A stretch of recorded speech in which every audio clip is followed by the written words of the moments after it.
Bonjour à tous et bienvenue pour ce nouveau journal. Nous sommes le vendredi 9 juin et voici les titres. Le premier tour des élections législatives se déroulera, je vous le rappelle, ce dimanche. Il est encore temps, en théorie, de faire une procuration jusqu'à la veille du scrutin. Mais faut-il encore pouvoir se déplacer en prison, à l'hôpital ou encore en maison de retraite? Du personnel habilité pour établir des procurations se déplace. Reportage dans le journal. Ce week-end, 10 jardiniers amateurs du bocage Vendée de Sèvres ouvrent leurs portes. Ils participent à l'opération nationale Bienvenue dans mon jardin au naturel. Une opération qui vise à transmettre des pratiques de jardinage sans pesticides ni engrais chimiques. Nous avons rencontré l'un des participants, René Marquis. Il nous fera découvrir entre autres la technique du paillage sur but. Chaque année, les beaux jours lancent la saison des mariages. Ce qui fait les affaires d'Élodie Sagnier, installée en Vendée depuis 4 ans. Elle confectionne des robes de mariée sur mesure. Un travail de patience et de précision. La confection d'une robe peut durer 6 à 7 mois.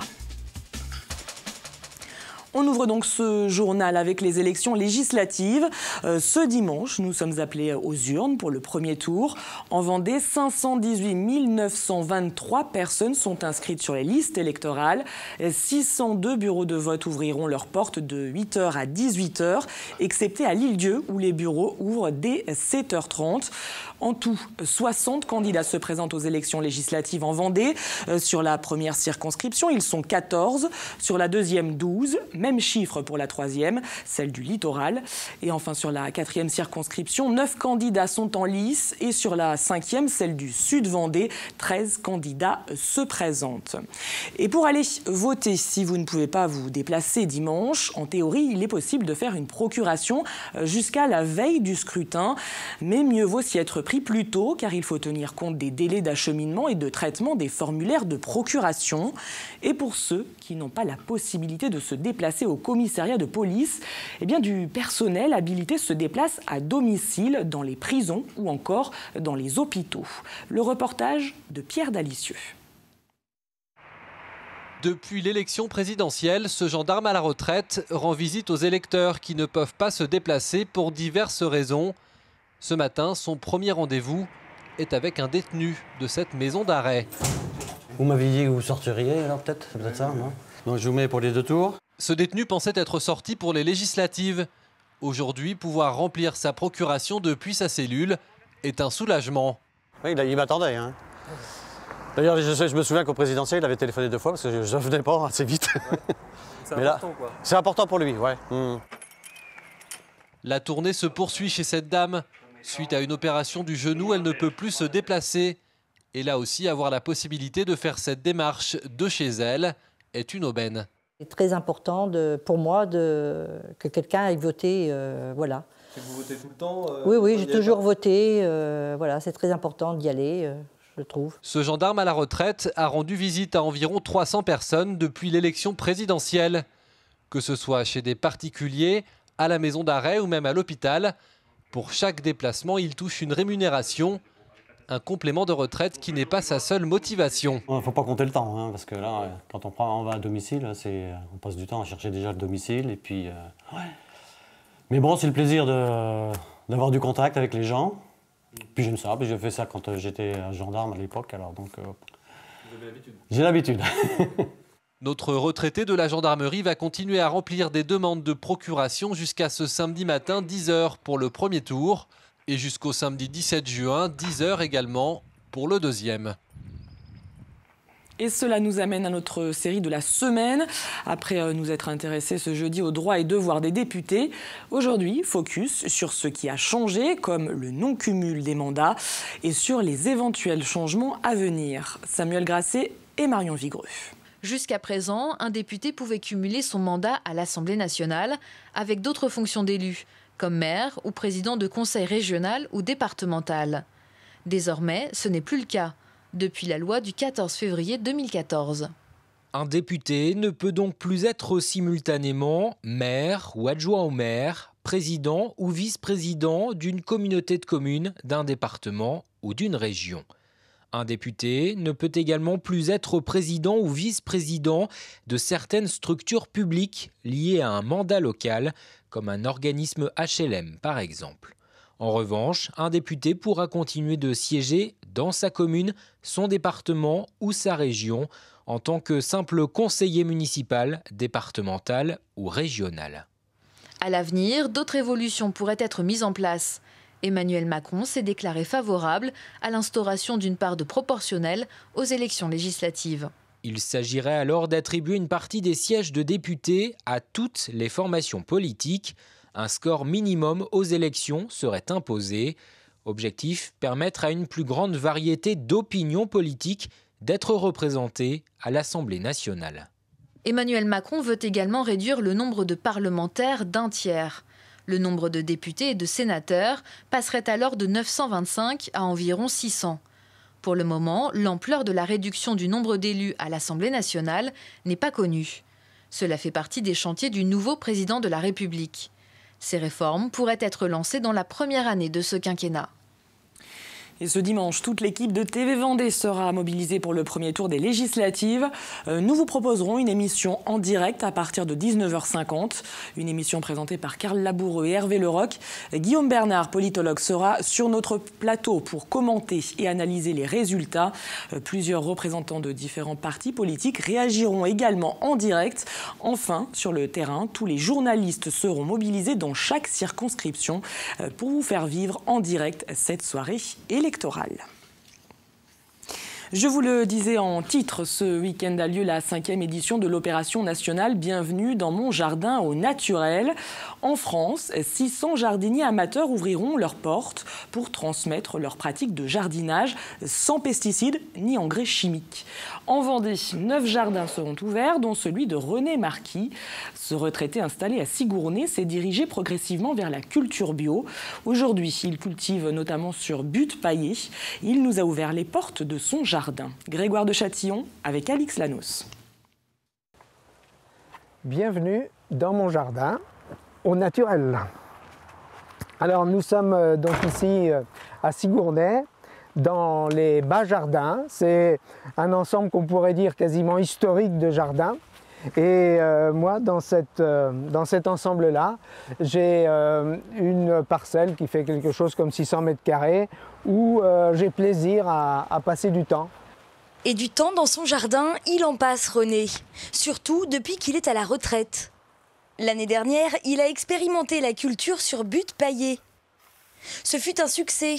Il a alors décidé de recommencer cette année.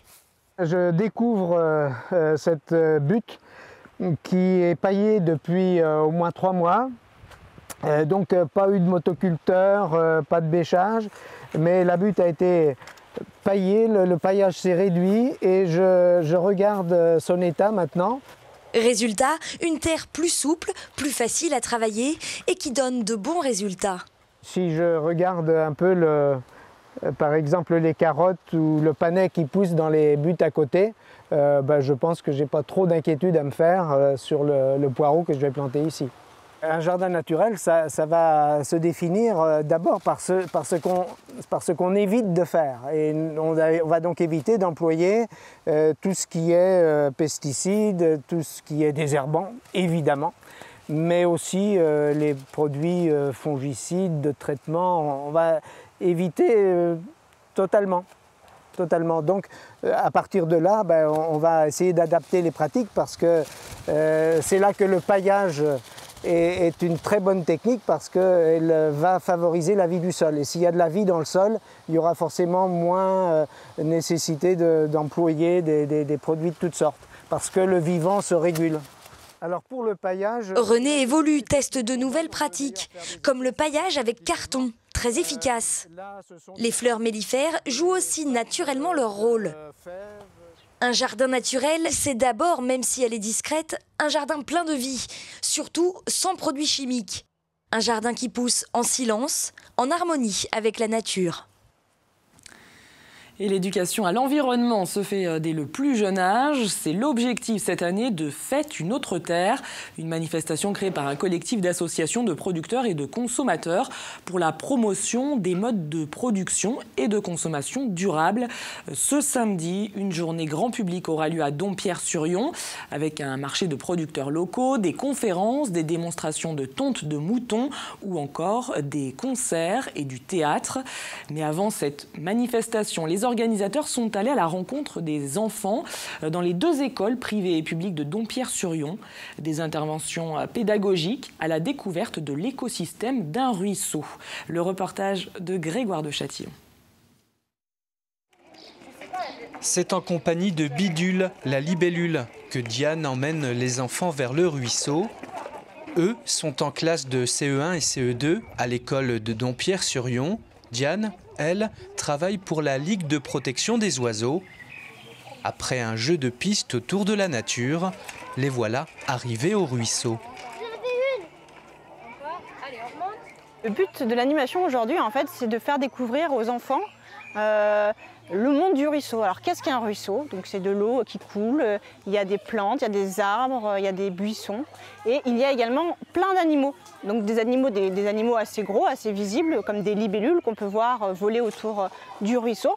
Et il y a également ce que beaucoup de personnes ignorent, c'est des toutes petites bêtes qu'il y a dans l'eau.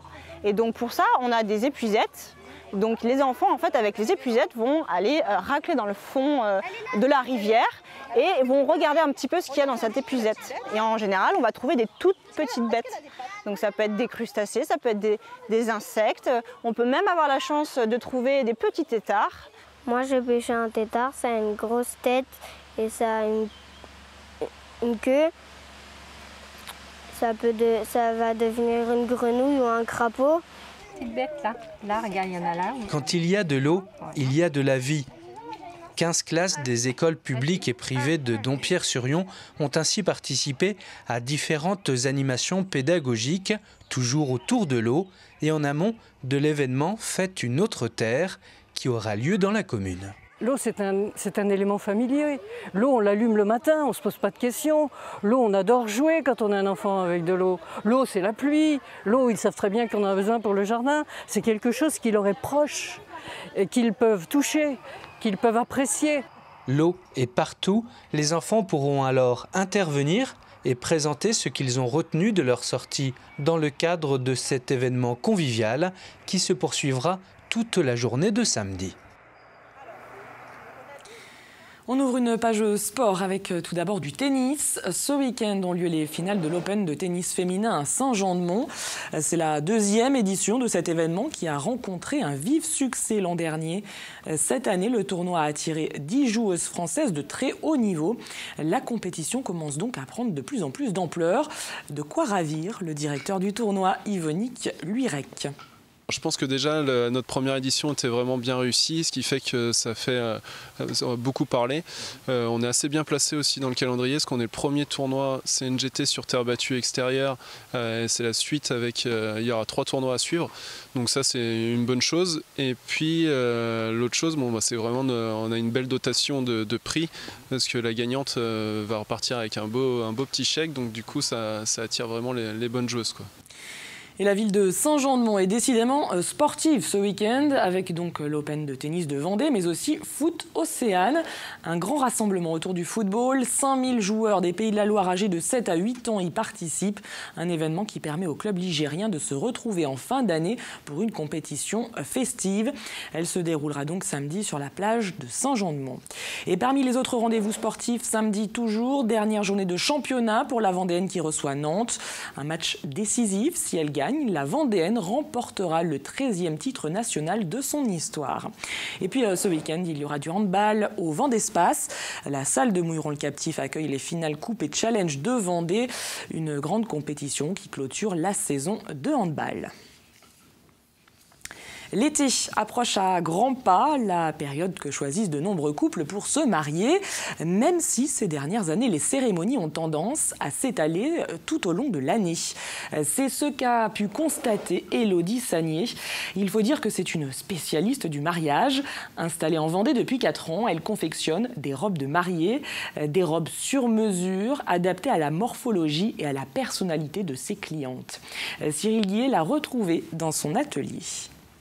Donc là, vous avez tout un lassage avec 3 petits boutons recouverts sur le devant, avec un petit décolleté plat. Et en fait, ça prend tout son charme avec le biais de satin et la dentelle mécanique qui se repose par-dessus.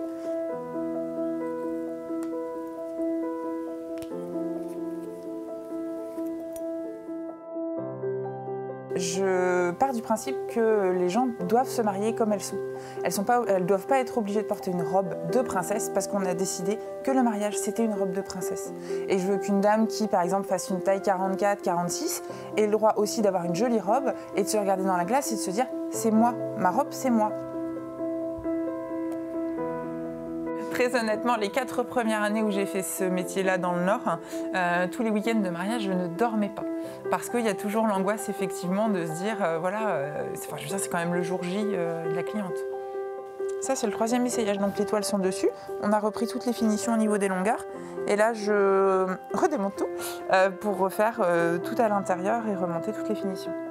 À l'atelier de la couture, Élodie Sagnier s'est spécialisée dans la création de robes de mariée sur mesure. Chaque année, 20 modèles prennent forme dans ces lieux et la tendance du moment se veut champêtre et bohème.